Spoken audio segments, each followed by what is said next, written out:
প্রাণপ্রিয় বন্ধুরা, আবারও একটা ব্লগ ভিডিও নিয়ে আসছে বন্ধুরা।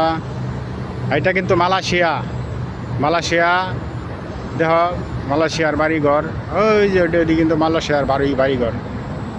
বন্ধুরা, আমি কিন্তু ব্লগ ভিডিও দেই, আশা করি যে তোমরা আমার ভিডিওটি তোমরা একটু দেখবা। তোমরা আমার ভিডিওটি দেখলে কিন্তু তোমরা ঠকতা না, ইনশাআল্লাহ তোমরা আমি ভালোবাসা দিয়াম। দেখো জায়গাটার দৃশ্যটা কীরকম, সব কিছু আছে। যেটা মাটি মালয়েশিয়ার, এই যে দিক দিয়ে মনে করো কাদা কুদা আছে, হ্যাঁ, অনেক মোটামুটি সুন্দর জায়গাটা, সব কিছুই আছে মালয়েশিয়া। এরকম জিনিস নাই। এই দেখো কলা গাছও আছে মালয়েশিয়া। আর ওই যে দেখা হলো পাম বাগান, খেজুর গাছের মতন যেটি পাতা, এটি হলো পাম বাগান। বন্ধুরা, আশা করি তোমরা আমার ভিডিওটা অবশ্যই দেখবা, দেখে লাইক কমেন্ট করবা। ইনশাআল্লাহ তোমাদেরকেও কিন্তু আমি সাপোর্ট করাম।